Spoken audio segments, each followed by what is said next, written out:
2, 1. Hi, members and concerned taxpayers. Here we are again at another site. This is the water treatment facility on Mary Street East, right next to the Scugog River. This is where your water comes from. You got a few words, Doug?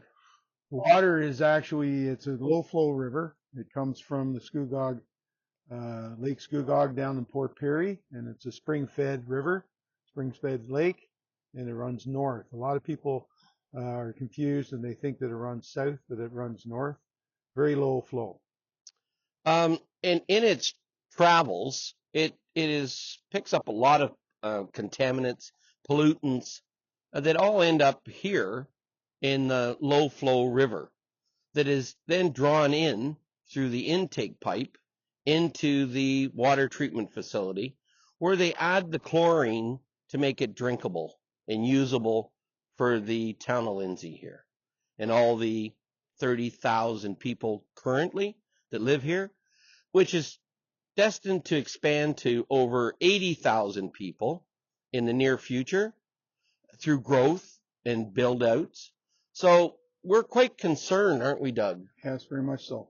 That in the future, there may not be sufficient amounts of water and clean water to be able to satisfy the needs of the city. Not only that, but the the water is used for the dumping site for storm drains. And as development increases, the water quality will decrease. And will it be sustainable in the future? That's a big concern that we've been trying to address all day on our little tour of where your water comes from and what goes into your water before you get to drink it. You know, it's quite concerning that people years ago, when this town was built and settled, that it's evolved over time, and the people that have been in council have neglected the very thing that sustains the growth way on into the future.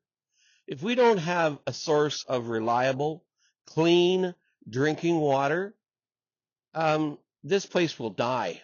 Simple as that. So what our concern is, does the new mayor and the council take their drinking water supply seriously for the growth in the city? You also made a comment about the houses in the background on the other side of the river. Could you expand on that just briefly? They all contain, the roads have what they call storm drainage, where they collect the water from the roads as well as the houses. And that all ends up dumped into this river. You know, so your road salt, as it melts, right, goes into the storm drain, gets dumped directly into the river, right where we draw our drinking water from.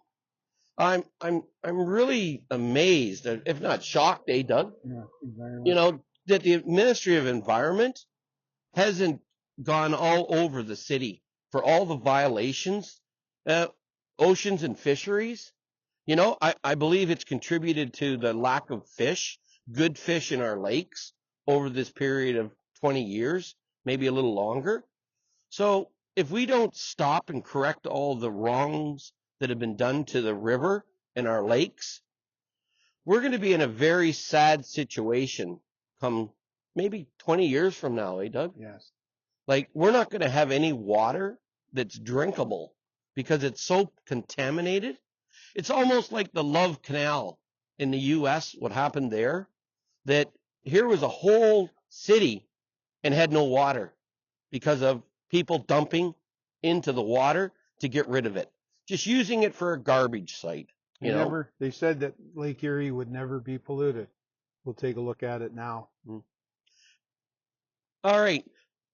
This is for and from the Kawartha Insiders. Bill, Doug, thank you very much.